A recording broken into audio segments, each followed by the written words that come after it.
رسول اللہ لکم فی رسول اللہ اسوۃ حسنہ، ذات رسول اسوۃ حسنہ، ذات رسول کے ذریعے تم اپنی زندگی میں اپنی شخصیت اور تم اپنی زندگی میں جو کام جس طرح سے کر رہے ہو، برتاؤ، بیہیویئر، ایٹیٹیوڈ، جو بھی کہیے رسول اللہ بہترین، لکم فی رسول اللہ اسوۃ حسنہ، خوبصورت ہے، اچھا ہے، دلکش ہے،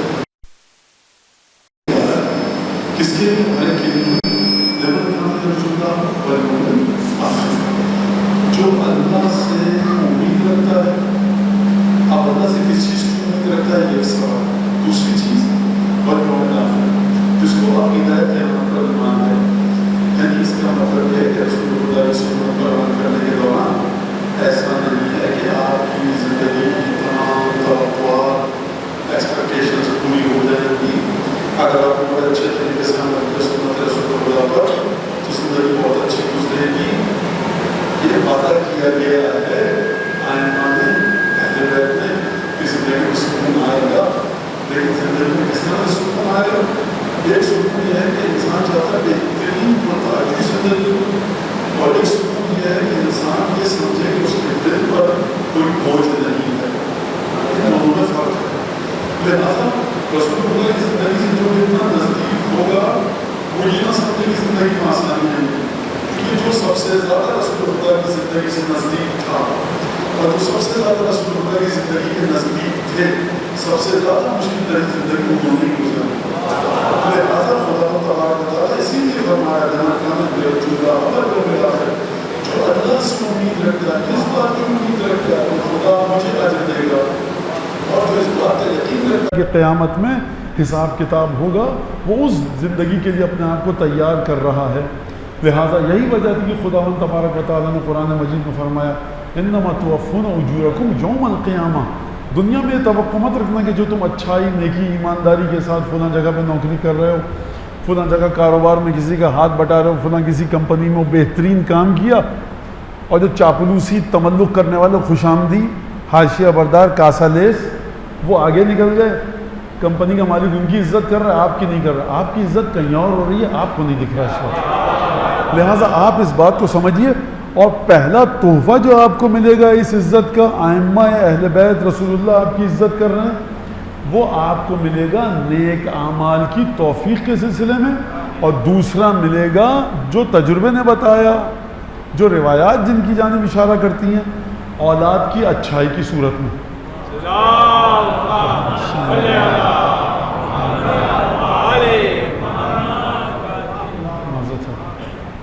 لہٰذا یہ بات انسان دیکھے کہ خدا کس انداز سے مومن کے ساتھ زندگی کا وعدہ کر رہا ہے۔ رسول خدا کی زندگی بہترین ہے۔ موضوع تو آپ کے سامنے، اس لیے میں نے موضوع نہیں بتایا۔ ائمہ اہل بیت معصومین اور عرفان اسلامی کے بنیادی نکات، بنیادی پہلو۔ اب یہ جو عرفان ہے یہ بڑا عجیب ایک مسئلہ ہے، اور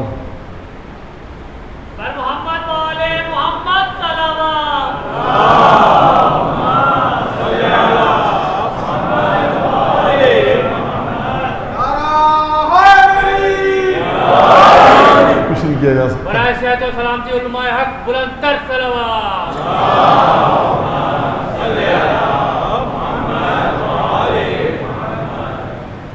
نہیں، الحمدللہ حالات کنٹرول میں ہیں۔ میں سوچتا گفتگو کیسے پیش کیا جائے، کس طرح سے اس بات کو انسان سوچ کے آتا ہے، لیکن کبھی مجلس میں بیٹھ کر اس کو ایک اور چیز ذہن میں آتی ہے۔ خیر، بہت ساری چیزیں چھپی ہیں، اردو میں کتابیں چھپی ہیں، اور آپ لوگ دیکھ رہے ہیں فلاں صاحب عارف تھے، فلاں صاحب عارف تھے، فلاں صاحب عارف تھے، اور سب جو کتابیں چھپ رہی ہیں سب متبرک معتبر بزرگ ہیں، متقی پرہیزگار پارسا، اس میں کوئی کلام نہیں ہے۔ ایک مسئلہ ہے آپ کے ساتھ، وہ مسئلہ یہ کہ ان کے پاس اپنی حجت تھی، جو کام انہوں نے کیا اپنی زندگی کے لحاظ سے۔ آپ کس سطح پر ہیں؟ سطح دیکھنی ہوگی۔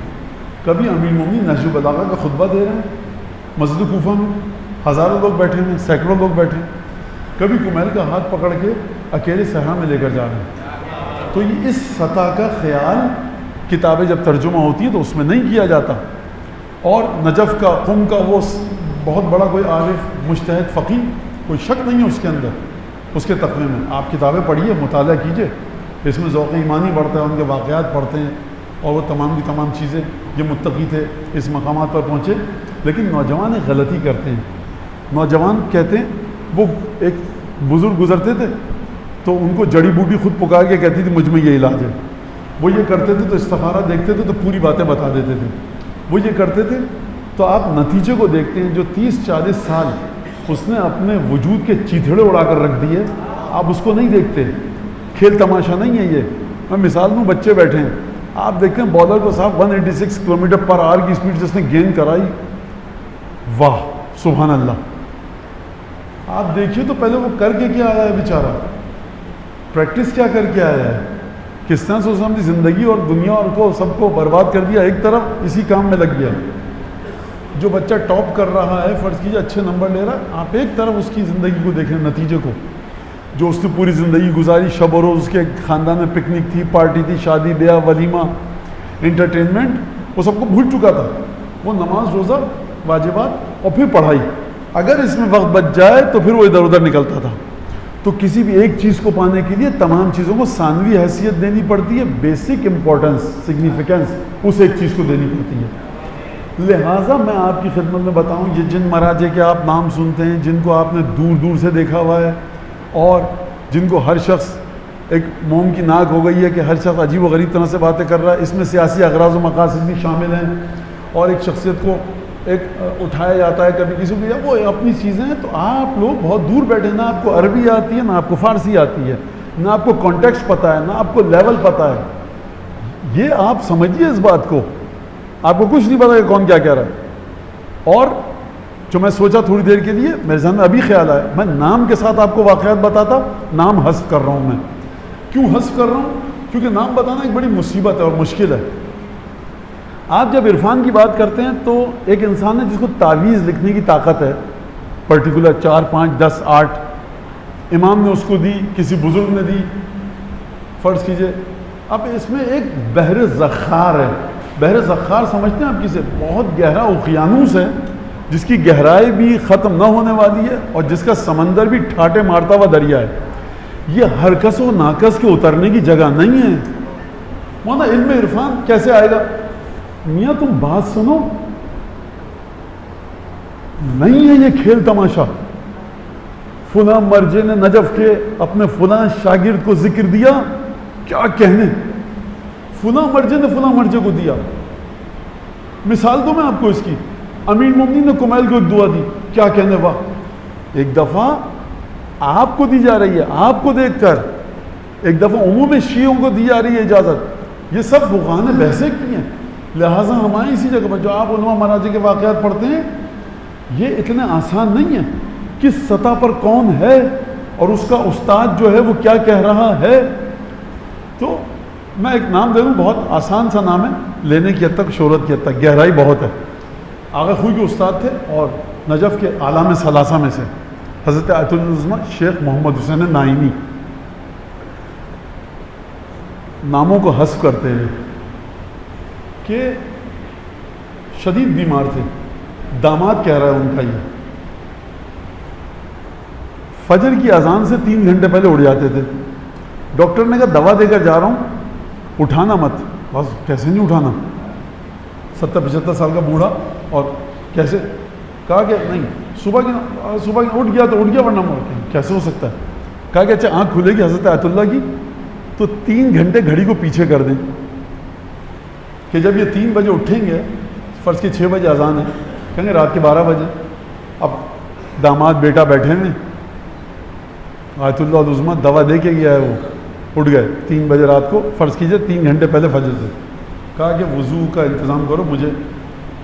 اب آپ کہیں گے فجر سے 3 گھنٹے پہلے اٹھ کے کون سی نماز تہجد ہے؟ بھائی وہ ایک عام مومن کی نماز تہجد نہیں ہے، مرحوم نائینی کی نماز تہجد ہے۔ تو کہا کہ سرکار گھڑی دیکھیے، اب وہ بھی علماء تھے، فقہاء تھے، جھوٹ تو نہیں بول سکتے تھے۔ کہا گھڑی دیکھیے، کہا کہ گھڑی 12 بجا رہی ہے۔ کہا سو جائیے، کہا گھڑی غلط ہے، نماز شب کا وقت ہو چکا ہے۔ لہٰذا آپ یہ سب باتیں معمولی نہیں ہیں، اور مراجع طراز اول کے بقول کہ مرحوم نائینی کا علمی مقام لوگوں کے سامنے آیا ہے، عملی مقام چھپ چکا ہے. لہٰذا آپ جو نام سنتے ہیں وہ واقعہ سن کے اس کو کیسے کریں, اس کو ایسے کریں. تو میں بہرحال یہ تو بات واضح ہو گئی نا کہ رسول خدا کی بنیاد ہے. میرا قطعاً مقصد کسی پر نہیں کون غلط کہہ رہا ہے کون صحیح کہہ رہا ہے. یہاں پر جو بھی میں لا الہ الا اللہ بھی پڑھوں تو کسی نہ کسی نے شہر میں لا الہ الا اللہ کی ایسی تفسیر بیان کی ہوگی کہ جو میری بہن کے تفسیر ٹکرائی ہے. تو بھیا میرا کیا قصور. تو خوب توجہ. ابھی کل بعض نے پوچھا مولانا آپ نے زیادت عاشورہ پڑھی ہے, تو اس میں تو یہ ہے اور ہم سب جو ہے وہ حر اور جون اور ابو الفضل عباس اور بن سکتے ہیں. اس میں وقت ضائع نہیں کروں گا اپنا. بن سکتے ہیں, بسم اللہ بن جائیے, کوشش کیجیے بن جائیے. میں نے کب کیا منع کیا. دائرے کے اوپر پہرا جو بیٹھا ہوا ہے وہ بیٹھا ہوا ہے نواب سفرائے اربعہ کا حضرت ابو الفضل عباس کا. جا سکتے ہیں چلے آئیے. میں وقت ضائع نہیں کروں گا یہ بتانے میں کہ آپ نہیں بن سکتے. ایک جملہ کہوں گا, آپ کو حکم دیا جا رہا ہے کہ جب بھی ان سرک ان یکون لک ثواب مستشہد من استشہد مع الحسین کلما ذکرتہم فقل یا لیتنی کنت معہم فافوز فوزا عظیما. 8ویں امام آپ کے فرما رہے ہیں کہ اے ریان ابن شبیب جب بھی تمہارا یہ جی چاہے اور تمہیں یہ اچھا لگے کہ تم اس ثواب میں شریک ہو جاؤ جو حسین کے ساتھ شہید ہونے والوں کا ہے, ان جیسے بن جاؤ. آپ کو خدا زندگی دے, موت تو آنی ہے, مجھے بھی آنی ہے. اگر میں اصحاب حسین جیسا بن جاؤں, مجھے کسی ایک میں خوب کان کھول کے سنو جوان, مصیبت ہو چکی ہے عجیب اس شہر میں کہ بچوں نے سوال کیا ہے مجھ سے, یہ بعض بچوں نے کل مجلس کے بعد ایک مرجع سے فتویٰ پوچھیے کہ کسی مردے کی قبر پر جا کر شیخ توسی, شیخ مفید, سید رضی, سید مرتضیٰ کہ یہ جملہ زیادت عاشورہ کا پڑھنا علی الارواح التی حلت بفناء کیسا ہے. آپ کے پاس دلیل ہے کہ کون امام حسین کے پاس ہے, شہداء کربلا کے ساتھ کون نہیں ہے. جو دائرہ آپ کا نہیں ہے وہاں پر آپ داخل مت ہوئیے. ہو سکتا ہے آپ میں سے بہت سے ہوں کہ جو جون کے ساتھ مشہور ہوں, ان کے ساتھ آپ ہوں. زبان مبارک امام معصوم چاہیے بتانے کے لیے کہ مولانا اس مجمع جو تمہارے بیٹھے ہیں نا یہ حضرت ابو الفضل عباس کے ساتھ ان کے درجے پر ہوں گے. لہٰذا امام رضا فرما رہے ہیں اگر تمہیں یہ بات پسند ہو کہ تم ان کے ثواب میں شریک ہو جاؤ, ان جیسے ہونے کی بات نہیں ہو رہی, ان کے ثواب میں شریک ہو جاؤ, تو جب بھی وہ یاد آئیں کہنا کاش میں آپ کے ساتھ ہوتا تو میں فوز عظیم پر فائز ہوتا. اس کے اوپر خوب توجہ کیجیے گا, اس کے اوپر فوز عظیم پر فائز ہوتا. معکم لا مع عدوکم, جب آپ کو رجت ہوگی آپ کے ساتھ ہوں, آپ کے ساتھ ہوں, آپ کے دشمن کے ساتھ نہیں ہوں. یہ جو آپ کہتے ہیں جوار سید الشہداء, جوار شہداء کربلا, اس کا مطلب یہ ہے کہ آپ ان کو معیار دے کر اپنی ذات کو فر قرار دے رہے ہیں. بنیاد وہ ہے. بہرحال یہ ایک بڑا مسئلہ ہے اور بڑی پیچیدہ سی بحث ہے, تو بچے ہمارے اپنے عقائد کو رکھیں, اور میں زیادہ غلط کہہ رہا ہوں, اپنے مرضی سے استفتاء کرو, جو جواب ہے اس کے مطابق عمل کرو. جو عقیدے کی بات تھی میں نے آپ کو بتا دی. لہٰذا ثواب کے سلسلے میں ایک الگ مسئلہ ہے. اور اب یہ بھی بہرحال اس کی بات آ گئی کہ عرفان اسلامی کے بنیادی اصول, کیونکہ عرفان اسلامی کا رکن رکین, بنیادی ترین مستحکم ترین رکن ہے محبت اہل بیت, اور اس میں ہے سید الشہداء کی زیارت, مصائب پر گریہ اور ان کے اصحاب کی معرفت. یہ ہے. لہٰذا اب میں آپ کو واقعہ بتاتا ہوں کہ نجف میں گیا, وہ شخص ایک طالب علم, اور بہت زیادہ نام سنتے ہیں آپ آیت اللہ سید علی قاضی کا, تو اس نے ان کے ساتھ درس پڑھنا شروع کیا. یہ جو میں نقل کر رہا ہوں نوجوان طالب علم کا واقعہ, یہ کون ہے؟ یہ مرحوم آیت اللہ العظمیٰ شیخ محمد حسن نائینی کے داماد یعنی سید اسماعیل عرب, ان کا واقعہ ہے. یہ کہتے ہیں کہ ہم جس مدرسے میں ہمارا ہاسٹل تھا وہاں پر مرحوم قاضی بھی آیا کرتے تھے. مدرسے کے پرنسپل سے انہوں نے چابی لے لی تھی کہ میں اپنے دعائیں عبادتیں خلوت کی جگہ پر آ کر کروں. ایک کمرہ چھوٹا سا حجرہ ان کو دے دیا گیا تھا, وہ آتے تھے وہاں پر آ کر عبادت کرتے تھے. جب میں نے دیکھا کہ نوجوان طالب علم میں نے دیکھا کہ قاضی صاحب یہاں پر آ رہے ہیں, سید علی قاضی, تو میں نے کہا میں ان سے خصوصی درس رکھوا لوں. تو وہ مرحوم نراقی کی کتاب جامع السعادات کا انہوں نے کہا آپ مجھے پڑھائیں گے؟ مرحوم قاضی نے کہا بالکل پڑھا دوں گا. تو نے جامع السادات کا درس شروع کر دیا. جامع السادات کا درس شروع کیا, اتنا بڑا انسان جامع السادات. اب وہ واقعات کیا تھے وہ بڑی تفصیل ہے, تو ان کے اندر تبدیلی آنے لگی. گلی میں سے گزر رہا تھا میں درس کے بعد نجف میں, میرا سامنا ہوا آیت اللہ عظمہ شیخ محمد حسین اصفہانی سے. شیخ محمد حسین اصفہانی نے مجھے دیکھا, میرے وجود میں تغیرات دیکھے. دیکھیے اس طرح کے لوگ گلی کوچوں میں گھومتے تھے نجف کے. مجھے تغیرات دیکھے, کہا کیا سلسلہ ہے میاں, کیا کر رہے ہو آج کل؟ کہا کہ میں سید علی قاضی کے درس میں جا رہا ہوں. کہا کہ میرے خیال سے تمہارے لیے بہت جلدی ہے ابھی کہ تم سید علی قاضی کے درس میں جاؤ اور معراج السعادہ جامع السعادات ان سے پڑھو. تم جاؤ. ایک اور آیت اللہ کا نام لیا جن کا ایران کے شہر صوبہ مازندران سے تعلق تھا, اور آیت اللہ عظمہ شیخ محمد حسین نائینی کے اصحاب میں سے تھے, اصحاب خاص میں سے تھے. کہا تم ان کے درس میں جاؤ, یہ تم سنبھال نہیں پاؤ گے. وہ نجف آیت اللہ عظمہ شیخ محمد حسین اصفہانی سعید اسماعیل عرب سے کہہ رہے ہیں تمہارے بس کی بات نہیں اس درس کو سنبھالنا. اور یہاں پر آ کر قبلہ وہ آغا قاضی یہ کرتے تھے, آغا بہجت نے یہ کہا تھا آپ دیکھیے تو صحیح کہ آپ کے لیے کہا ہے کہ نہیں کہا ہے, سطح کیا ہے, جملہ کیا ہے. چھٹا امام جو آپ کا سکھا کے جا رہا ہے لِكُلٍّ مَا يَحْتَمِلُ, ہر انسان کو وہ بتایا جائے جس کا بوجھ وہ اٹھا سکے. لہٰذا جب آپ جائیے اور جن جن بزرگ علماء کے نام آپ نے سنے ہوئے ہیں وہ بنیادی جو بات کرتے ہیں وہ چھٹے امام کی ایک حدیث مبارک کو لاتے ہیں کہ جس میں کلید ہے عرفان کی, من عمل بما يعلم علمہ اللہ ما لم يعلم. خدا جو شخص وہ عمل کرتا ہے جس کا اسے علم ہے, خدا اس کو وہ علم بھی دے دیتا ہے جو وہ نہیں جانتا. اور اس کے بعد آپ کو اگر عرفان ملے گا لا یکمل ایمان مؤمن یا لا یکون المؤمن مؤمن حتی یکمل فیہ مئہ و ثلاث خصال. مومن اے علی اس وقت تک مومن نہیں ہو سکتا جب تک اس میں یہ 103 صفتیں نہ ہوں. اور پھر اس کے بعد چھٹے امام ایک اور جگہ فرما رہے ہیں ہم اپنے ان شیعوں میں سے ان کو پسند کرتے ہیں, شیعوں میں سے ان سے محبت کرتے ہیں جن میں یہ صفات ہوں. پھر اس کے بعد عبداللہ ابن ابی یافور کے ساتھ چھٹے امام کی گفتگو, عبداللہ ابن ابی یافور کے ساتھی کے ساتھ گفتگو امام کی کہ عبداللہ ابن ابی یافور سے کہنا یہ دو صفتیں بالکل سنبھال کے رکھے. اور اس مختلف حدیثیں آپ کو ملیں گی مختلف انداز سے. تو انسان کرے تو کیا کرے, بنیاد معصومین کی حدیث ہے کہ جو عمل کرو جس کا تمہیں علم ہے. اور اس کے اندر بنیادی ترین چیز کیا ہے, عبادات کے لحاظ سے آپ دیکھیں تو کچھ عبادتیں ہیں, افکار کے لحاظ سے دیکھیں کچھ افکار اور سوچیں ہیں, اعمال کے لحاظ سے دیکھیں, نیات کے لحاظ سے دیکھیں کچھ نیتیں ہیں. امام کی نسبت آپ کے کیا حقوق ہیں, مومنین کی نسبت آپ کے کیا حقوق ہیں, انسان کی نسبت آپ کے کیا حقوق ہیں, حیوانات کی نسبت آپ کے کیا حقوق ہیں. پھر اس سلسلے میں رسالت الحقوق امام سجاد کا مطالعہ کیجئے.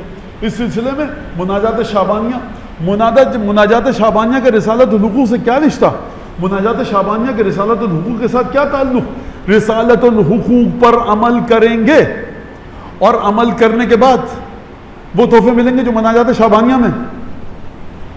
رسالت الحقوق پر جب آپ عمل کریں گے اور وہ عمل وقت کے ولی اللہ الاعظم شاہ ولایت حضرت حجت بن الحسن کی بارگاہ میں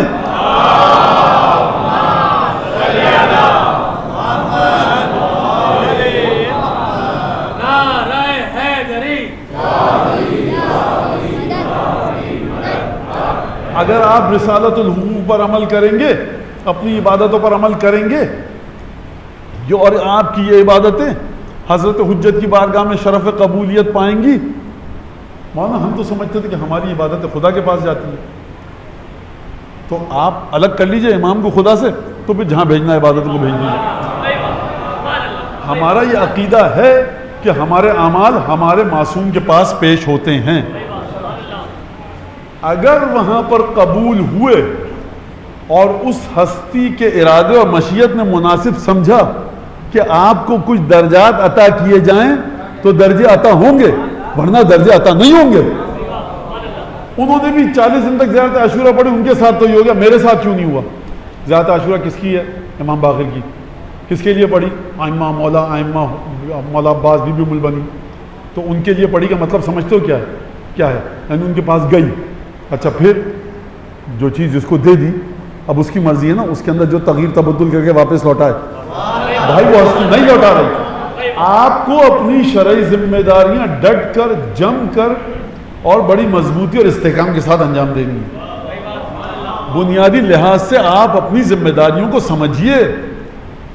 چھوٹی سی حدیث میں بیان کروں جو مجھے خود بیان کرتے ہوئے شرم آتی ہے. لا یحر حریر الکلب ان المؤمن لا یحر حریر الکلب. مومن کتے کی طرح نہیں چیختا. بخدا یہ امام نے نہیں کہا ہوتا, میں ممبر سے نہیں نقل کرتا.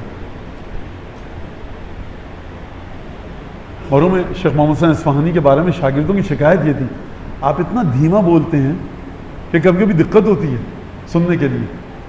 تو آپ کی جو علماء کے واقعات ہیں یہ بڑے عجیب و غریب واقعات ہیں, یہ آپ برداشت نہیں کر سکتے. امام کو چھوڑیے, یہ جو مراجع فقہا علماء نے جس طرح سے زندگی گزاری ہے, لہٰذا آپ ان کی توضیح مسائل کے مطابق چلیے. اگر آپ نے چیزوں کو ان کے مقام پر نہیں رکھا اور آپ سمجھ رہے ہیں کہ ہم بڑا اچھا کام کر رہے ہیں, ہو سکتا ہے لعنت امیر المومنین شامل ہو رہی ہو آپ کے اور میرے. لہٰذا جب جناب امیر المومنین کے اصحاب چلے گئے اور انہوں نے ایک خیمے میں رہنے لگے شہر سے باہر جا کر کہ ہم اپنے گھر والوں سے تعلق نہیں رکھیں گے, موٹا جھوٹا پہنیں گے, تو بھائی نے آ کر بتایا کہ یا علی آپ کے شاگردوں نے کچھ صحابی انہوں نے یہ کر لیا. مولا گئے اور کہا کہ یا ادی نفسک, اے اپنی جان کے ادی نفسک. ایک جب آپ کسی کی حیثیت کو کم کرنا چاہیں تو کہا جائے گا تم اپنی جان کے کتنے عجیب و غریب دشمن ہو چکے ہو, بڑا بہیمانہ اور بڑا عجیب و غریب ظلم کر رہے ہو تم اپنی جان پر. اما رحمت اہلک و ولدک, بیوی بچوں پر رحم کیوں نہیں کر رہے؟ لقد استحام بک الخبیث, شیطان خبیث نے تمہیں گمراہ کر دیا ہے, اپنے تینوں کا نشانہ بنا لیا ہے, اپنے بیوی بچوں پر رحم کیوں نہیں کر رہے؟ اس نے پلٹ کر کہا مولا اپنے الفاظ میں کپڑے وہی پہنے جو آپ نے, کھانا بھی وہی کھا رہا ہوں جو آپ. مولا خشونت ملبسک و جشوبت معقلک, عرفان کی بات ہو رہی ہے نا. اب دیکھیں ہمارے یہاں تو عرفان ہے ہی ذات امیر المومنین فنا ہونے کا نام. لہٰذا انہوں نے کہا جب میرا مولا یہ کر رہا ہے تو میں بھی یہ کروں. کہا مولا آپ موٹا جھوٹا کپڑا بدترین جو بدن کو اذیت دے رہا ہے, کھرچے ڈال رہا ہے, خراشے ڈال رہا ہے بدن پر, اور آپ اتنا کھانا کھا رہے ہیں. ایک دوسری روایت میں کہ جو کی روٹی کھٹے دہی میں, کھٹے دہی کو کھائے کیسے, خشک کھجور یعنی چھوارے چورا کر کے ڈالے اور کھا رہے ہیں, یہ ہیڈ آف دی اسٹیٹ کا کھانا. تو اس نے کہا کہ جشوبت معقلک و خشونت ملبسک, کپڑا آپ کا اتنا موٹا جھوٹا ہے جو بدن کو چھیلے ڈال رہا ہے, اور کھانا آپ کا ایسا ہے جو انتہائی بدمزہ کھانا ہے, ڈیلیکیٹ اور ڈیسنٹ فوڈ نہیں ہے. کہ وہی ہاں لستو انا کانت, خدا تجھے ہدایت دے. ہاں یہ کیا کہہ رہا ہے, کیا میں تیری طرح ہوں یا تو میری طرح ہے؟ تو لہذا یہ جو آپ کو باتیں بتائی جاتی ہیں کتابوں میں, اور کہاں کہاں سے آپ یہ علم لے کر آتے ہیں, مولانا یہ انہوں نے یہ کیا, وہ ایسے کرتے تھے اور وہ ویسے کرتے تھے اور فلاں کرتے تھے. آپ یہ دیکھیے کہ جو کام آپ کر سکتے ہیں وہ نہیں کر رہے. امیر المومنین کو جو رسول خدا نے وصیتیں کی ہیں اس کے اندر ہی کہ رفع الیدین, اپنے نماز میں جب اللہ اکبر کہتے ہو تو علی یہ ضرور کیا کرو, ہاتھ اٹھا کر کانوں کی لو تک لے کر جایا کرو. چھوٹی سی بات ہے. نماز کے جو حقوق بتائے امام سجاد علیہ السلام نے رسالت الحقوق کے اندر, ان کا خیال رکھے انسان, عبادتوں کو کس طرح سے کرے. لہٰذا یہ ایک چیز انسان دیکھیں, ایک تو رکن بنیادی ہمارے سامنے کیا آ گیا, رسول خدا کی شخصیت اور جو انہوں نے ائمہ سے وصیتیں کی. دوسری ایک اور بنیادی رکن جو اسلام کا ہے وہ کیا ہے, پروردگار عالم نے قرآن میں کہا فاذکروا اللہ لعلکم تفلحون, سورہ جمعہ میں فاذکروا اللہ کثیرا لعلکم تفلحون. ذکر خدا کثرت سے کرو, ذکر خدا کثرت سے کرو. اب میں ایک چیز کہہ رہا ہوں آپ کے سامنے, توجہ سے سنیے گا, خوب توجہ سے, کوئی نعرہ نہیں لگا کیونکہ بات پھر وہ گم ہو جاتی ہے. اس کے بعد جو صلوات درود بھیجنا بھیجیے گا. یہ جو ذکر خدا ہے یعنی خدا کا ذکر کرو کثرت کے ساتھ, اللہ اکبر سبحان اللہ, یا جو ذکر خدا کر رہا ہے وہ کثرت سے کرو.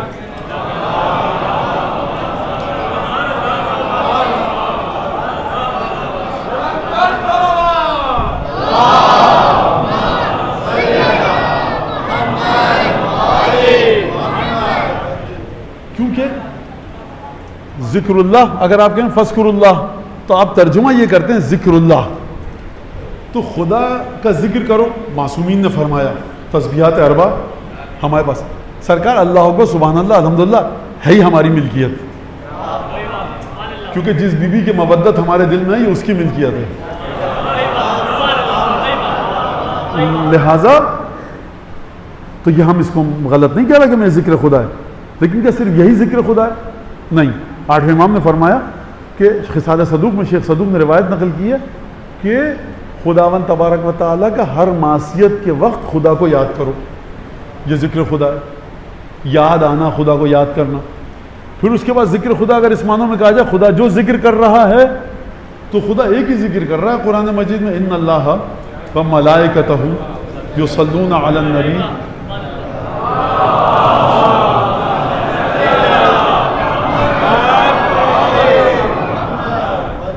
لہذا یہ ذکر خدا. اب سمجھ میں آتا ہے آپ کو کہ صلوات کی جو برکتیں ہمارے پاس آئی ہیں, ذکر خدا نہیں ہے اس میں. آپ کہتے ہیں پروردگار تو درود بھیج محمد و آل محمد پر, لیکن اس کی فضیلت کیا ہے؟ غفلت سے نکالتی ہے صلوات, ایمان کو زیادہ کرتی ہے, زندگی کی چیزوں کو آسان کرتی ہے, دشمنیوں کو ختم کرتی ہے, نفاق کو ختم کرتی ہے. آپ صلوات کے آثار کے بارے میں اگر جا کر دیکھیے تو آپ کو تمام کے تمام آثار ملیں گے. کون سے؟ کہ جو آثار سبحان اللہ کے ہیں, لا الہ الا اللہ کے ہیں, الحمدللہ کے ہیں. اور فرمایا آپ نے تو ایک ہی چیز ذکر خدا کثرت کے ساتھ. میں نے بتایا آٹھویں امام نے کیا فرمایا, ہر گناہ سے پہلے خدا کو یاد کرو, دیکھ رہا ہے خدا, مت کرو. دوسرا ذکر خدا اللہم صلی علی محمد و آل محمد. اور تیسرا ذکر خدا لا الہ الا اللہ سبحان اللہ. وہ تمام کی تمام چیزیں جو آپ دیکھتے ہیں. ایک اور چیز جو ہم کو کہا گیا وہ یہ کہ اکثر ذکر الموت, موت کا کثرت سے ذکر کرو. کیا مطلب موت کا کثرت سے ذکر کرو؟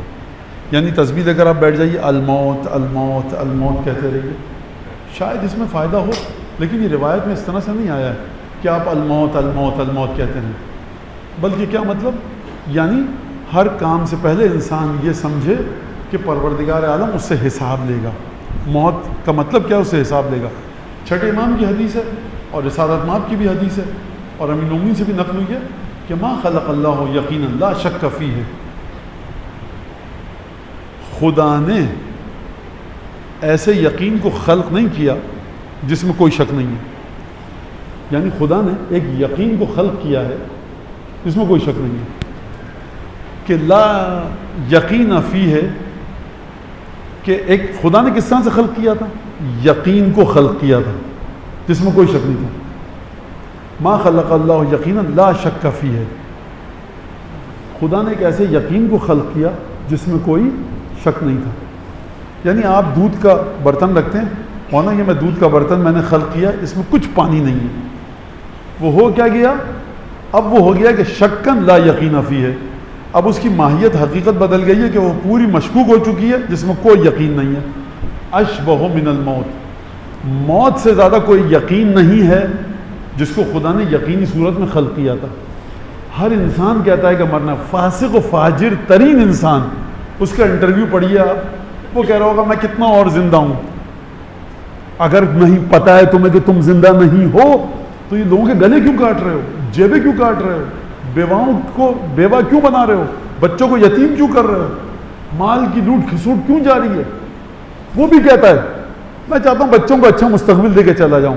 بچوں کو مستقبل اچھا نہیں دے کے جا رہا ہے آپ. اچھا مستقبل بچوں کا وہ ہے کہ بچے انسان کو مرنے کے بعد حیوان کی طرح قبر میں گاڑ کے نہ جائیں, کبھی کبھی قبر پہ آ جایا کریں. ان کی بدبختی یہ ہے کہ ان کے حرام کے مال کے ذریعے جو بچے ایصال ثواب کروائیں, اگر کروائیں تو ان تک نہیں پہنچے گا, نہیں پہنچے گا کوئی اثر.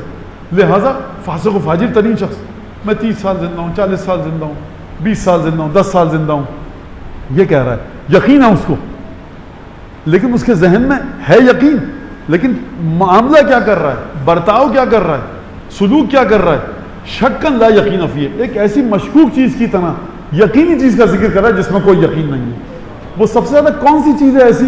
مولا فرماتے ہیں موت ہے. تو مولا نے فرمایا موت کا ذکر کثرت سے کرو, دل کو زندہ کرتی ہے. موت کا ذکر کثرت سے کرو, یہ تمہیں عالم آخرت کے لیے تیار کرتی ہے. عالم آخرت کا مطلب کیا ہے؟ عالم آخرت کا مطلب ہے رسول اللہ. ابھی تو میں نے عرض کیا, دیکھو کیا فرمایا خدا نے, پروردگار عالم نے سورہ احزاب میں لکم فی رسول اللہ اسوۃ حسنہ، رسول خدا کی سنت کو آپ زندہ کیجئے، رسول خدا کے مطابق عمل کیجئے. لہذا رسول خدا کے عمل مطابق عمل کریں گے تو اجر کہاں ملے گا؟ انما توفون اجورکم یوم القیامہ، قیامت میں تمہیں رتی برابر ایک ایک چیز کا اجر ملے گا. یعنی یہاں پر رسول خدا کی سنت پر عمل کریں گے، ضروری نہیں ہے کہ بڑی اچھی زندگی ہو، وہاں پر اجر ملے گا. یعنی سنت رسول میں مکمل ڈوب جانا، آخرت کو بہترین طریقے پر پانا. مولانا دنیا کیا ہوگی؟ دیکھیں دنیا تو اپنے طور طریقوں کے مطابق چلتی ہے. الناس فی الدنیا بالاموال وفی الاخرۃ بالاعمال. آپ فلاں جگہ کے کون سے فیز میں رہتے ہیں؟ آپ کراچی والے بیٹھے برج کے اس طرف ہیں، برج کے اس طرف ہیں، تو آپ کسی کا سر میں تو برج کے اس طرف ہوں. اچھا برج کے اس طرف والوں جس طرح ہے نا، آپ جنت میں رہتے ہیں کہ جہنم میں؟ میں جنت میں ہوں. اچھا آپ کہاں رہتے ہیں؟ حر ابن یزید رہائی کے جوار میں، میں ابو الفضل عباس کے برابر میں. تو حر کے جوار میں رہنے والا کہے گا واہ سبحان اللہ کیا کہنا ابو الفضل عباس. تو کراچی میں علاقوں کے سیکٹرز اور فیز بٹے ہوئے، بلاکس بٹے ہوئے، جو جس گاڑی سے اتر رہا ہے وہ ایک اس کے فخر سے گردن تنی ہوئی ہے. لہٰذا یہ سب چیزیں انسان کس طرح سے کیا کام کرے یہ مت سمجھیے گا ائمہ نے اس پر گفتگو نہیں فرمائی ہے، بہت بہترین گفتگو فرمائی ہے، بہت اچھے طریقے سے گفتگو فرمائی ہے. میں کئی امام باڑوں میں جا کر کہہ چکا ہوں واللہ بخدا اگر جناب امیر سلمان فارسی اسی مسجد کے دروازے سے اندر آنا چاہیں نہیں داخل ہونے دیا جائے گا. حلیہ یہ ہوگا، اتنے گھٹیا کپڑے پہنے ہوں گے، اتنے گھٹیا جوتے ہوں گے اسی مسجد میں. یہ اس مسجد والوں کی برائی نہیں ہے، کسی بھی مسجد میں جائیے آپ، خوب تو نگاہ باطنی ہو بات الگ ہے. نگاہ باطنی کے لیے نماز روزہ شرط نہیں ہے، یہ ایک الگ چیز ہے. اب اس پہ بھی کہہ دیجیے مولانا کیا کہہ کے چلے گئے. ثبوت بتا دوں آپ کو، قافلہ جا رہا ہے بیویوں کا سید سجاد کی سرکردگی میں، سومے دیر راہب میں رکے. یہ بدبخت بدنصیب ملعون جو قافلے کو لے کے جا رہے ہیں سب مسلمان ہیں. سومے راہب میں رکے، اس نے امام سجاد کو دیکھا، کہا کچھ سوال کروں آپ سے؟ راہب ہے عیسائی، رسول کے فرزند کے چہرے پر جو نور ہے اس کو درک کر رہا ہے. تقوی کی نشانیاں پوچھی، ورع کی نشانیاں پوچھی، حکمت پوچھا، علم کسے کہتے ہیں، معرفت کسے کہتے ہیں، گفتگو موجود ہے. جب امام نے جواب دیے 4 جوابوں کے ذریعے سمجھ گیا تم صاحب علم و حکمت ہو، معمولی باتیں نہیں ہیں تمہاری. لہذا آپ نے توجہ فرمائی کہ اپنی بہنوں بیٹیوں ماؤں کے ساتھ ہیں، قیدی ہیں، رسن بستہ ہیں، غل و زنجیر میں ہیں، لیکن ایک سمجھ رہا شخص اس سے گفتگو کرنی چاہیے. ڈر نہیں رہا کہ تم نے کیا جرم کیا ہے، تم نے قتل کیا ہے، لوٹ مار کی ہے. قیدی کو آپ دیکھتے ہیں جو پولیس کی گاڑی سے اتر رہا ہو، آپ ذرا 10-20 فٹ دور چلے جاتے ہیں. اگر کسی میں اتنی بصیرت ہو اور بصارت ہو کہ قیدیوں کے لباس میں دیکھ کر کہے کہ نہیں کہ یہ کوئی ہے، یہ حافظ ہے، یہ مفسر ہے، یہ پڑھا لکھا انسان ہے، یہ کوئی بہت اچھا متقی انسان ہے. لہٰذا آپ اس بات پہ غور فرمائیے گا کہ الناس فی الدنیا بالاموال وفی الاخرۃ بالاعمال. تو کہاں ہماری گفتگو ہو رہی تھی؟ موت کا ذکر کثرت سے کرے انسان، اور جب موت کا ذکر کرے گا کثرت سے تو ذمہ داریاں ادا کرنے کی ایک لگن آتی ہے. جب ذمہ داریاں ادا کرنے کی لگن آئے گی تو یہاں مشکل ختم نہیں ہوتی، یہاں سے سب سے بڑی مشکل شروع ہوتی ہے. اب آپ اپنی ذمہ داریوں کو جب ادا کرنا چاہیں گے تو کبھی گھر والے آڑے آئیں گے. میں گھر والوں کے نام نہیں لے رہا کیونکہ اگر کہوں بیوی تو خواتین ناراض ہو جائیں گی، کہوں ماں باپ آڑے آئیں گے تو ماں باپ ناراض ہو جائیں گے، اولاد آڑے آئے گی تو اولاد ناراض ہو جائے گی. تو یہ تمام کی تمام چیزیں بڑی عجیب و غریب ہیں. اور ائمہ اہل بیت نے اپنے چاہنے والوں کے پاس لگتا ہے کہ ایک اسکیم ایسی ہے، روایات کے ذریعے ہمیں سمجھ میں آتی ہے کہ سال میں آپ سے پیسہ چاہتے ہیں معصومین کے نکلتا رہے، اور اکثر پیسہ بقول باز کے فضول کاموں میں ہی نکلوانا چاہتے ہیں معصومین. عاشور آ رہا ہے مخصوصی، چلے جاؤ زیارت پہ. پچھلے سال تو گیا تھا، پیسہ ہے، صحت ہے، جاؤ. نہیں تو مستحب ہے، نہیں ہے، حج پہ جا سکتے ہو، جاؤ. اچھا خاندان میں خونی رشتہ دار ہے، پیسے کی ضرورت ہے، دو. بھائی کب تک دیتا رہوں؟ تمہارے پاس ہے کہ نہیں ہے تو دو. امام حسین سے منسوب ایک شعر ہے، اذا جادت بک الدنیا فجد بها على الناس طرا فلا الجود يفني اذا ما اقبلت ولا البخل يبقي اذا ما ادبرت. دیکھو جب دنیا تجھے اللہ تعالیٰ دے رہے ہیں دے رہا ہے تجھے اللہ, دنیا والے دے رہے ہیں, تو تو بھی دنیا والوں کو دے. نہ تیرا بخل تیری دولت کو بچا سکتا ہے اگر خدا نے ٹھان لیا کہ دولت چھینے گا, اور نہ تمہاری کنجوسی اس کو بچا نہیں سکتی, اور نہ تمہاری سخاوت تمہاری دولت کو کم کرے گی اگر خدا نے ٹھان لیا ہے کہ تمہاری دولت بچی رہے. یہ بڑا مجمل شعر ہے, متشابہ شعر ہے مولا کا جو منسوب کیا علامہ مجلسی نے بحر الانوار میں. اس شعر کی تفسیر کہاں پر آتی ہے؟ جو شیخ صدوق کی روایت ہے کہ رسول خدا فرما رہے ہیں جابر بن عبداللہ انصاری سے, یا جابر اذا اردت ان تعلم, اگر تم یہ جاننا چاہو کہ کوئی شخص علی الخیر ام لا, یہ شخص بھلائی پر ہے کہ نہیں ہے, فانظر الی معروف الی من یصنعہ. اے جابر بن عبداللہ دیکھنا چاہتے ہو یہ شخص ڈھنگ کا انسان ہے کہ نہیں ہے, تو دیکھو کہ یہ جو پیسہ نیکیاں کر رہا ہے یہ صحیح جگہ پہ کر رہا ہے یا فضول جگہوں پہ. توجہ فرمائی آپ نے. یعنی اب اس کے اوپر بڑی لمبی چوڑی تفصیل ہے. میں شادیوں میں بتاؤں کہ شادیوں کے اندر جو خرچے ہوتے ہیں عجیب و غریب قسم کے, کہ اگر ان سے کہہ دیا جائے سرکار آپ کو پریشانی ہے مولانا یہ ہے اور تاریخ نحس اکبر ہے نحس اصغر ہے تو قربانی کروا دیجیے گا. جی مولانا ایک بکرا کروا دیا. سرکار اتنا احسان کیوں کیا خدا پر, خدا آپ کے احسان بوجھتا ہے دب جائے گا. ایک بکرا کروایا, مولانا گناہ ہے کیا؟ ایک بکرا اس کے لیے جو ایک بکرا کروا سکے. آپ کی کتنی حیثیت ہے, غور فرمایا آپ نے, آپ کی کتنی حیثیت ہے. یہ جو شعراء قصیدہ خان, یہ میں اپنی صنف کے خلاف بات کر رہا ہوں, اس لیے کوئی مجھ پر الزام نہیں لگا سکتا. بیچارے شعراء قصیدہ خانوں کو جو تحفے تحائف دیے جاتے ہیں اتنا دے دیا, پر اس کے پاس ہے وہ دے رہا ہے, آپ کو نہیں دے رہا, تو کیا مطلب ہے؟ ائمہ کی سنت ہے. تو امام نے فرزدہ کو جو پیسے دیے 4000 دینار, مولا لا لاجل ھذا, میں نے اس لیے یہ قصیدہ نہیں کہا کہ ہم جانتے ہیں اس سے زیادہ ہوتا وہ تم کو دیتے, لہٰذا دیبل کے سلسلے میں واقعات پڑھیا. امام جب بھی, اور علماء نے اس نقطے سے اس آیت سے یہ نکالا وفی اموالہم حق للسائل والمحروم, یہ جو صاحبان ثروت اور دولت ہیں ان کے مال میں, اموالہم ان کے مال میں فقراء کا حصہ ہے. یہ جو اموالہم ان کے مال میں, خدا نے کہا, خدا کہہ سکتا تھا کہ فی الاموال, دنیا کے جو مال ہیں, دنیا میں جہاں جہاں دولت ہے اس دولت میں فقراء کا حصہ ہے. تو علماء اس سے یہ نقطہ نکالتے ہیں کہ جو جتنا صاحب ثروت ہے اس کی ذمہ داری ہے کہ وہ اتنا صدقہ دے. مولانا اس کا عرفان سے کیا تعلق ہے؟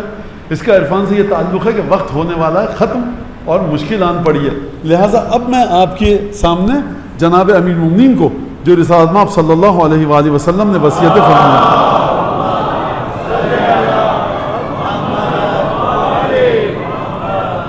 وہ روایت کے الفاظ خلاصہ میں نہیں بتانا چاہ رہا, جلدی جلدی میں بتاؤں گا. اب ظاہر سی بات ہے کہ اگر عرفان ہوگا تو یہیں پر ہے.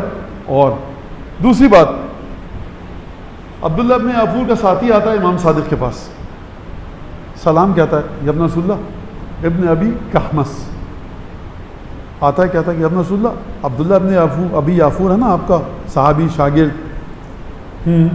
اس نے آپ کو سلام کہلوایا, کہا کہ تم پر سلام جو تم نے پہنچایا, اور اس کو بھی سلام کہنا, اور اس کو مجھ سے کہنا کہ فقراہ منی سلام, میرا سلام پہنچانا, اور اس سے کہنا کہ فانظر کہ ماذا بلغ علی عند رسول اللہ. یہ حدیث بالکل معمولی حدیث نہیں ہے, کوئی بھی حدیث معمولی نہیں, کہ بڑی عجیب حدیث ہے. فرمایا کہ دیکھو عبداللہ ابن ابی یعفور سے کہنا کہ خوب غور سے دیکھو علی رسول خدا کی بارگاہ میں اس مقام تک کیسے پہنچے. اب میں آپ سے پوچھتا ہوں, جناب امیر المومنین کا مقام رسول خدا کی بارگاہ میں کیا ہے؟ اب آپ ہر آدمی 5-5 10-10 منٹ تو بول سکتا ہے, لیکن اگر قرآن نے آپ کی مشکل کو حل کر دیا ہو تو میں اس کے ذریعے آپ کی مشکل کو حل کر دوں. نفس سے رسول خدا فرمایا کہ دیکھو لاحظ ہو, اس کو دیکھنا توجہ کے ساتھ, انظر ہو, خوب نگاہ گاڑو اس پر اچھی طرح سے, فلزم ہو, اور اس سے متصل ہو جاؤ, چسپاں ہو جاؤ, چپک جاؤ, آویزاں ہو جاؤ, لٹک جاؤ, چھوڑنا مت ان صفات کو. اب مولا بتائیں گے نا انما بلغ علی, رسول خدا کی بارگاہ میں جناب امیر پہنچے بصدق الحدیث و اداء الامانت, دو چیزوں کے ذریعے، ایک تو گفتگو میں ہمیشہ سچائی ہوتی تھی اور دوسرا امانت کی ادائیگی۔ اب یہاں پر آپ ایک اعتراض کر سکتے ہیں مجھ پر، مولانا کل تک تو آپ پچھلے سالوں تک تو کہتے تھے سچ بولنا امانت کی ادائیگی، یہ تو مرج تقریر کی خصوصیت ہے، یہ تو سچ بولنا تو عالم دین کی خصوصیت ہے، ایک اچھے مومن کی ہے، امام جماعت کی ہے، تو یہ کیا بات ہوئی؟ تو جو امیر المومنین کی زبان کی ذمہ داری تھی اس لحاظ سے صدق الحدیث کی بات کی جا رہی ہے، جو امانتیں جناب امیر المومنین کے پاس تھیں ان امانتوں کی ادائیگی کے سلسلے میں امانت کی ادائیگی کی بات کی جا رہی ہے، اور اس بلند ترین مرتبے پر پہنچے امانت کی ادائیگی کے سلسلے میں رسالت مآب کی بارگاہ میں حضرت امیر المومنین کہ آپ کیا پڑھتے ہیں؟ السلام علیکہ یا امین اللہ فی ارضہ، خداوند تبارک و تعالیٰ کے امانت دار ہیں جناب امیر المومنین ارض الہی پر، تو لہٰذا فرمایا کہ اس سے کہو کہ ان دو صفات کے ساتھ متصل ہو جائے، چشمہ کر لے اپنے آپ کو۔ اب یہاں پر یہ روایت بڑی مشہور ہے اور کئی جگہ علماء نے نقل کی ہے، جناب امیر المومنین سے فرمایا یا علی اسی کا فی نفس کا بخصال، اے علی کچھ صفات کا میں تمہیں مشورہ دے رہا ہوں، حکم دے رہا ہوں، وصیت کر رہا ہوں، نصیحت کر رہا ہوں، سفارش کر رہا ہوں، یا علی تم کو ہدایات دے رہا ہوں، دیکھو ان صفات کا خیال رکھنا۔ امیر المومنین سے کہہ رہا ہے، کون کہہ رہا ہے؟ رسول اللہ۔ یہی جملہ فاحفظھا، یہ نہیں کہا غور سے سنو، کہا ان کو بچانا۔ رسول خدا کو ضرورت نہیں ہے جناب امیر سے کہنے کی، آپ کے ہم کو شاید سمجھایا جا رہا ہو، اللہ جانے۔ ثم قال، اور اس کے بعد فرمایا، یہ امید یہ کرتا ہوں کہ آپ تک یہ جملے اسی طرح پہنچیں جس طرح سے میں پہنچانا چاہ رہا ہوں۔ پہلے فرمایا، اے علی میں تم کو کچھ چیزوں کی وصیت اور نصیحت کر رہا ہوں، فاحفظھا، بچانا ان کو، بچا کر رکھنا۔ اور پھر فرمایا اللہم اعنہ، خدایا علی کی مدد کر ان صفات کے سلسلے میں۔ اس کا مطلب ہے اب بات کی جا سکتی ہے الحمدللہ۔ پہلی چیز فالصدق، اے علی پہلی چیز ہے سچائی، لا یخرجن من فیک کذبۃ، خبردار تمہاری زبان سے رتی برابر بھی کوئی ایسی چیز نہ نکلے جو جھوٹ ہو۔ دوسری چیز الورع، لا تجترین علی خیانۃ ابدا۔ ورع کا مطلب کیا ہے؟ اب اگر لغت میں جا کر دیکھیں تو ورع شاید تقوی سے آگے کی چیز ہو، یعنی تقوی یہ کہ خوف خدا، اور اگر ورع کو کہا جائے یعنی اپنے آپ کا اتنا خیال رکھنا کہ خوف خدا کی وجہ سے اور حرمت الہی اور حدود الہی کو عبور نہ کرے، یعنی تقوی کے سلسلے میں بھی احتیاط کا مظاہرہ کرنا۔ خبردار بے دھڑک مت ہو جانا، بے خوف و خطر مت ہو جانا کسی بھی امانت میں خیانت کے سلسلے میں۔ یہاں خیانت کا مطلب یہ نہیں ہے کہ میں نے آپ کو 10 روپے رکھوائے تو آپ نے اس میں سے 2 روپے خرچ کر لیے، یا آپ نے میرے پاس رکھوائے تو میں 10 میں سے 2 روپے خرچ کر لیے۔ خیانت اپنے وسیع تر معنوں میں یعنی دھوکہ دینا، جو چیز جس طرح توقع رکھی جا رہی تھی ٹھیک طریقے سے آپ انجام دیں گے، آپ نہیں انجام دے سکے۔ آپ مجھ سے توقع رکھتے تھے کہ میں انجام دوں، میں نہیں انجام دے سکا۔ لا تجترین علی خیانۃ ابدا، اگر آپ جائیں اس حدیث کی فقہ الحدیث میں تو یہ نون تاکید ثقیل ہے، خبردار علی خیانۃ، کسی بھی قسم کی خیانت میں ہمیں ملتا ہے۔ اور واقعاً جو ائمہ کی صفات ہیں وہ آپ جائیے قم اور نجف میں دیکھیے جا کر کہ حتیٰ علماء بزرگان صف اول کے مدرسین یہ کوئی ایسی بات بھی نہیں کرتے جس سے مومن کے لیے قید اور مکیدہ یا ہتھ کنڈا تیار کرنے کے معنوں میں آئے۔ یہ خیر لمبی بات ہے، چھوڑیے اس کو۔ تیسری چیز الخوف، ڈر، من اللہ کأنک تراہ، دیکھو علی خداوند تبارک و تعالیٰ کا خوف ایسا رکھنا کہ گویا تم اسے دیکھ رہے ہو۔ کثرت البکا من خشیت اللہ عز وجل، دیکھو خدا کے خوف کی وجہ سے گریا کرتے رہنا۔ یبن لک بکل دمعۃ بیت فی الجنہ، ہر آنسو جو تمہاری آنکھ سے نکلے گا نا، خدا اس آنسو کے بدلے میں جو خوف خدا کی وجہ سے نکلے گا جنت میں ایک گھر تمہیں بنا کر دے گا۔ تو پانچویں چیز بذل مالک و دمک دون دینک، ہمیشہ اپنے دین کو بچانے کے لیے اپنے مال اور اپنی جان کو قربان کر دینا۔ یہ وہ مقام ہے کہ جہاں پر میں آپ کو نہیں کہہ رہا کہ اس وصیت کو اسی طرح سنیے، کیونکہ یہ وہ مقام ہے کہ جس کو آپ نے غلط طریقے سے سنا تو غلط طریقے سے سمجھیں گے اور غلط عمل کریں گے.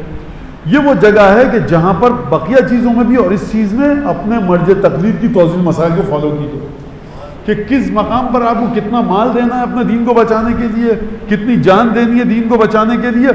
کسی نے کہا کہ آپ وضو کریں گے, بوتل چاہیے, تیمم کیجئے ورنہ یہ بوتل آپ کو 1 لاکھ روپے کی بیچی جائے گی.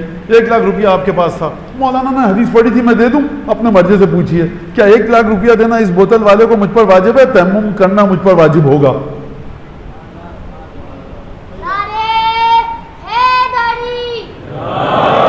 اچھا, اور اس کے بعد فرمایا چھٹی چیز الاخذ بسنتی فی صلاتی و صیامی و صدقتی.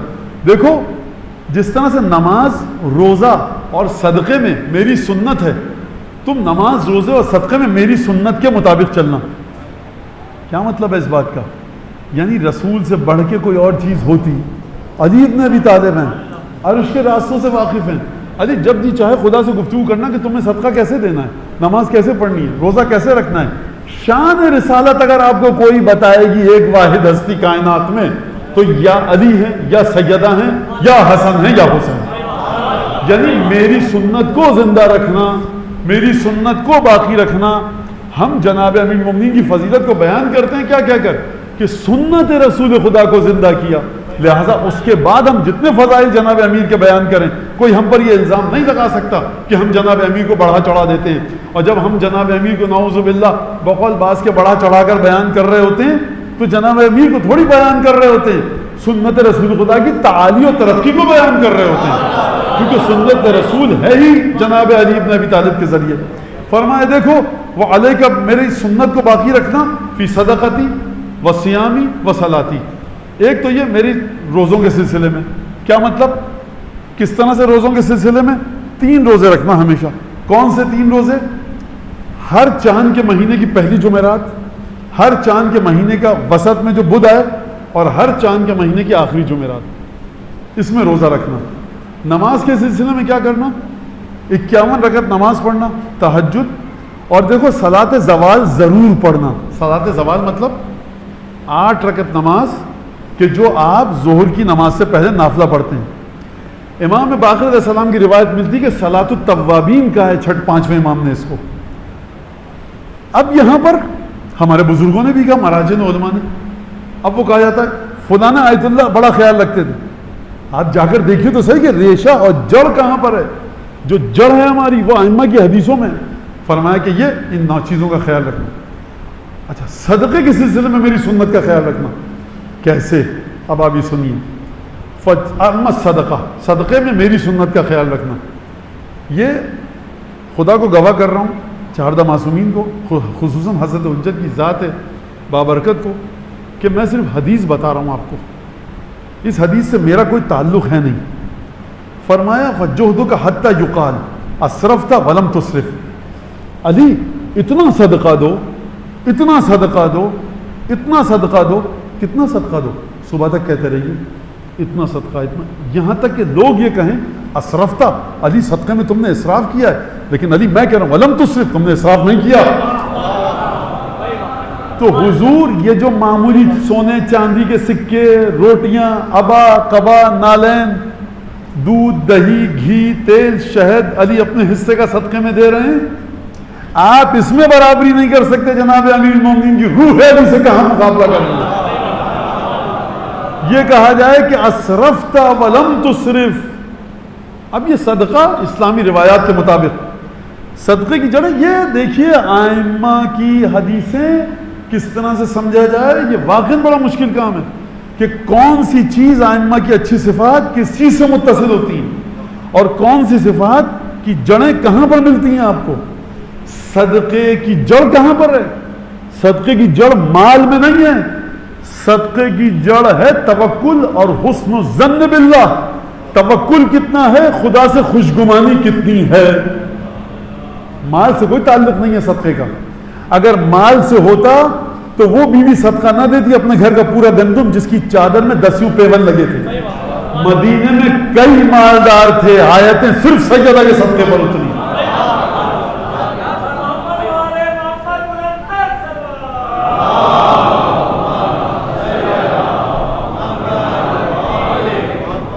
رفع یدیک فی صلاتک، نماز میں اپنے ہاتھ اٹھانا. اب یہ میں بچوں سے کہہ دوں، مولانا ہمارے دوست نے دیکھا ہم کو نماز پڑھتے ہوئے کالج میں، اسکول میں، آفس میں، کہا کیا کبوتر اڑا رہے ہو. ہمیں بڑا غصہ آیا. میں کہا بالکل صحیح کہا، کبوتر اڑا رہے تھے آپ. مولانا یہ تو شرعی مسئلہ ہے. میں نے کس نے کہا؟ کہ چھٹے امام کی روایت ہے 5 اور. میں نے کہا چھٹے امام نے نہ یہ کہا ہے جو آپ حرکت کر رہے ہیں، نہ یہ مرجع کہتا ہے. قبلہ ہم نے تو مراجع کو دیکھا. میں نے کہا واللہ ایک مرجع دکھا دو، روایت میں یہ نہیں آیا کہ آپ تھپ تھپ تھپ اپنے گھٹنے پر ہاتھ ماریں. یہ کہاں پہ آیا ہے مسئلہ؟ اللہ شحمتیہ اذنیک، اپنے ہاتھ کو اٹھاؤ کانوں کی لو تک. آپ یہ کر رہے ہیں، یہ کیا، یہ کون سا طریقہ ہے؟ یہ کیا، یہ کون سی نماز میں آیا؟ کسی نماز میں نہیں آیا گھٹنے پہ ہاتھ مارنا. اپنے کان کی لو کی جانب ہاتھ کو اٹھا کر لائیے. یہ فرما رہے ہیں رفع یدیک فی صلاتک، جب نماز پڑھو. چھٹے امام کی حدیث ہے. اب دیکھیں ہم لوگ وہ نہیں ہیں جو اپنے مومنین کو مسئلے بتائیں تو حدیث پڑھ کے. یہ زحمت، یہ تحمل، رات کو بے خوابی برداشت کرنا، آنکھیں مل مل کر جاگتے رہنا، 8-8 گھنٹے لگانا، راوی سکھائے کہ نہیں ہے. یہ بیچارہ وہ دنیا اور جہاں کی مشکلات جھیلتا وہ آپ کا مرجع ہے جس نے روایت لکھ دی. ہمارا طریقہ نہیں کہ ہم روایت بتائیں. یہ میں اپنے فتوے میں وزن پیدا کرنے کے لیے بتا رہا ہوں، فتوے کو ہٹا کے روایت نہیں بتا رہا. یہ اوروں کا طریقہ ہے. آپ نے مسئلہ پوچھا انہوں نے روایت بتا دی. یہ ہم نہیں کرتے. ہمارے یہاں سسٹم ہے مرجعیت کا. ادھر سے ادھر فتویٰ ہوا، ایک چیز آپ کے لیے گناہ کبیرہ ہے، آپ کا بھائی اس مرجع کی تقلید کرتا ہے، اس کے لیے مستحب ہے. امامت ایک ہے اور یہ ہے وہ ہے. صاحب امامت جب زندہ ہے تو علماً، اور جب چلی گئی تو حجتاً، اور اگر معارف میں دیکھیے تو حکمتاً. یہ اس میں 3 میں پھر کل پرسوں ترسوں کبھی بات ہوگی، لہذا خوب توجہ کے ساتھ کیجیے گا. یہ معارف اہل بیت ہیں. یہ کراچی کی منی بس نہیں ہے کہ اس کا کوئی اسٹاپ نہیں جس نے جہاں سے ہاتھ دیا چڑھ کے بیٹھ گیا. یہ معارف اہل بیت ہیں. اس کے اسٹاپس معین ہیں، کتب اربع ہیں. بہار کی الگ منزلت ہے، کتب اربع کی الگ منزلت ہے، راویوں کی الگ منزلت ہے. خوب توجہ کے ساتھ سمجھیے گا اس بات کو. یہاں ہشام ابن حکم سے زرارہ فرق کر جاتا ہے. زرارہ سے محمد ابن مسلم مختلف ہے. یونس ابن عبد الرحمن، عبان ابن تغلب الگ لوگ ہیں. خوب توجہ کے ساتھ سمجھیے گا اس بات کو. یہ آپ معارف اہل بیت کو، اور آپ کے جو پریشان ہو گئے آپ لوگ دیکھ رہے ہیں سب مجھے، تو مولانا پھر کیا کریں؟ آپ کو اہل بیت نے آسان کر دیا کام کو. تو عزیز مسائل اٹھائیے، فتوے پر عمل کیجیے. بہت زیادہ گھبرا رہا ہے دل، تو ہر درد کی دوا بچپن سے بتایا گیا ہم کو. وہی دوا جو خدا کر رہا ہے ذکر، وہ ذکر کثرت سے کیجیے، دل کو سکون آئے گا. اپنے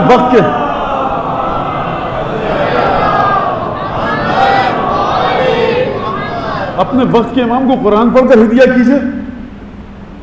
مومنین کے کام آنے کی عادت ڈالیے، دل کو سکون آئے گا. اس شہر میں ایسے لوگ ہیں جو مومنین کی ضرورتوں کو اپنی ضرورت سمجھ کے کرتے ہیں، اور اس شہر میں ایسے لوگ ہیں جو باپ کو بھی گھاس نہیں ڈالتے. یہ سب ہے. تو خوب توجہ کریں لوگ. اور یاد رکھیے گا ایک بات، میں ناراض ہو کے نہیں کہہ رہا، میں آپ کو کائنات کا نظام بتا رہا ہوں. سرکار آپ نظام کو سمجھیے. مولانا دعاؤں میں یاد رکھیے گا، خصوصی دعاؤں میں. میں آپ کو کیسے کیوں یاد رکھوں؟ میں سوال کر رہا ہوں نا، میں کیوں یاد رکھوں؟ جو مجھے مومن پک اینڈ ڈراپ دے رہا ہے وہ تو مجھے شکل دکھ رہی ہے نا مجھے اس کی، اس کو میں یاد رکھوں گا نا، اس کے گھر والوں کو. مولانا یہ تو کیا مطلب؟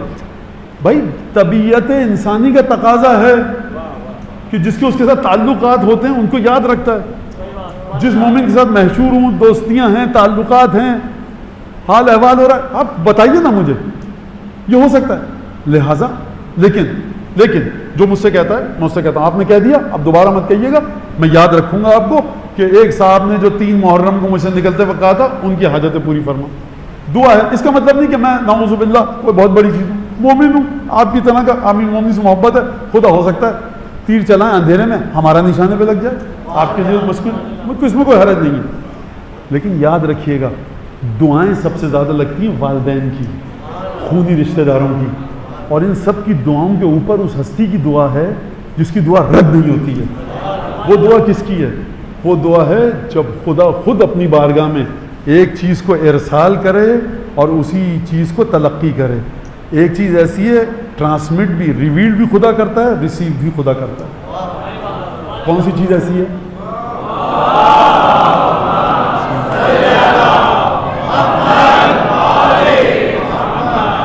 خدا درود بھیج رہا ہے، ذات خدا سے جا رہا ہے.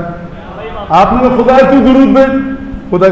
خدا کہے گا اب اپنی زبان میں سمجھا دوں، میاں یہ تو ہماری بذاتی تم نے لوٹا دی، تو جو چیز خدا کے پاس سے جوں کی توں آئے اور آپ جوں کی توں بغیر نجاست ملائے ہوئے لوٹا دیں، خدا کتنا خوش ہوگا؟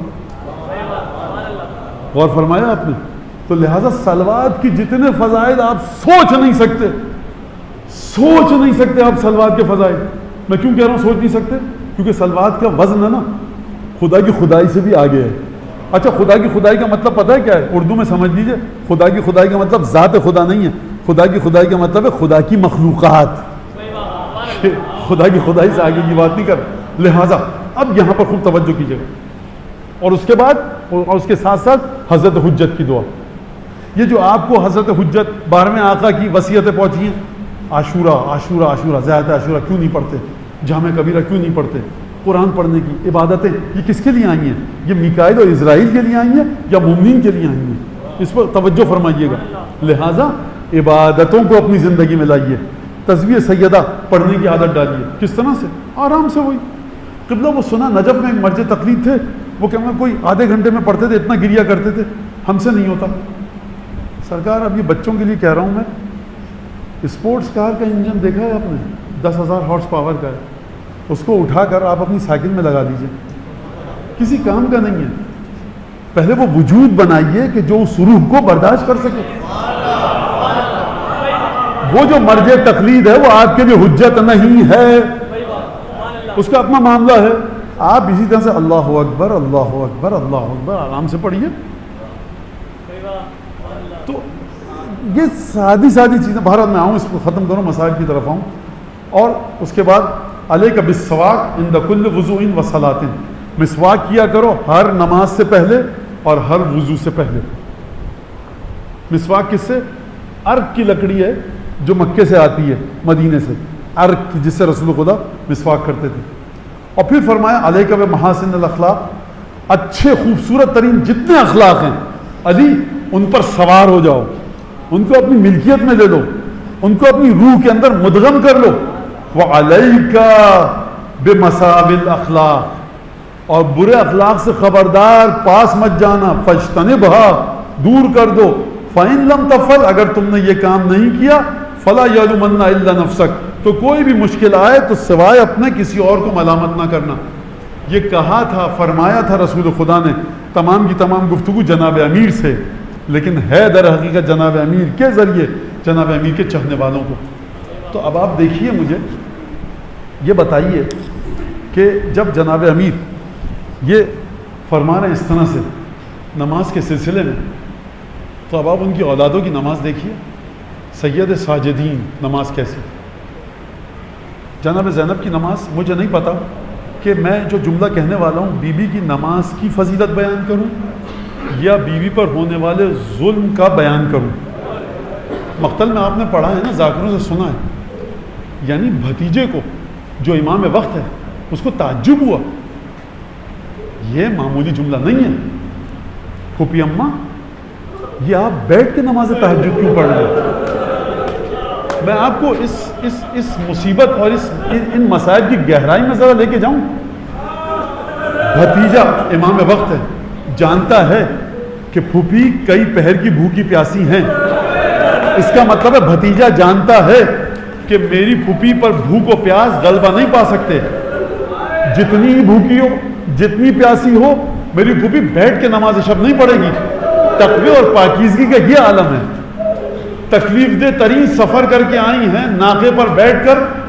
وہ سفر جو آپ گاڑی میں جب جاتے ہیں کربلا سے نجف یا نجف سے کربلا کا 1 گھنٹے میں، اونٹوں پر ناقوں پر بٹھا کر بیویوں کو 11 محرم کی ظہر کو لایا گیا ہے. اور شام کو یہ قافلہ کوفے میں اس وقت پہنچا جب دروازہ کوفہ بند ہو چکا تھا. دروازہ کوفہ کی پشت پر بی بی زینب نے نماز تہجد غل و زنجیر میں رسن بستہ جکڑ کر ادا کی. جواب آپ کے سامنے ہے نا، جو آپ سنتے بھی ہیں پڑھتے بھی ہیں کہ بیٹا ہاتھ اور پیر اس طرح سے دست بازو جکڑے ہوئے ہیں کہ میں کھڑے ہو کر نماز ادا نہیں کر سکتا. یعنی تھکاوٹ کا ذکر نہیں کیا بی بی نے. کس طرح سے جب رسول خدا جناب خدیجہ کو دفن کر کے آ گئے، رات کا وقت ہے، جناب سیدہ فاطمہ زہرا 5 برس کی ہیں. شیخ عباس قمی نے لکھا ہے وَكَانَتْ تَلُوذُ بِرَسُولِ اللَّهِ. آپ جانتے ہیں اس کا مطلب کیا ہے؟ یعنی سیدہ 5 برس کی، آپ کی بیوی فاطمہ زہرا 5 برس کی ہیں. کبھی رسول خدا کے دائیں آتی ہیں، ابا کو پکڑتی ہیں، کبھی بائیں آتی ہیں، کبھی دائیں طرف ابا سے قبا سے لپٹتی ہیں اور ایک سوال کرتی ہیں این امی یا ابتا، بابا میری ماں خدیجہ کہاں ہے؟ سورج ڈوب چکا ہے، میری ماں خدیجہ کو کہاں چھوڑ کے آئے؟ رسول خدا کی ہمت نہیں ہوتی تھی کہ کیا جواب دے کہ اپنے ہاتھوں سے تمہاری ماں کو مٹی تلے دبا کر آیا ہوں. جب خدا نے یہ منظر دیکھا نا تو جبرائیل کو بھیجا سیدہ کی تسلی کے لیے. جبرائیل جاؤ سیدہ کو تسلی دو کہ تمہاری ماں خدیجہ بہشت میں ہے، نعمت بہشتی سے سرفراز ہے، پرسکون آرام دہ محل میں ہے، حوا پاس ہیں، سارا پاس ہیں، مریم ساتھ میں ہیں، اپنے آباء و اجداد کے ساتھ ہیں، بہشتی نعمتوں میں ہیں، تاکہ سیدہ کے دل کو قرار آئے. جناب جبرائیل آئے، سیدہ کی تسلی کے لیے پیغام دیا، رسول خدا نے پیغام منتقل کیا. شیخ عباس قمی نے لکھا کہ پھر سیدہ نے لپٹ کر بےتابی اور جزا و فضا کا مظاہرہ نہ کیا. شہزادی کے دل کو سکون آ گیا. لیکن میں ایک بات پوچھوں گا شیخ عباس قمی سے کہ سرکار آپ نے روایت لکھ تو دی، ذرا کربلا کے میدان میں آئیے. جب 11 محرم کو یہ قافلہ ناقہ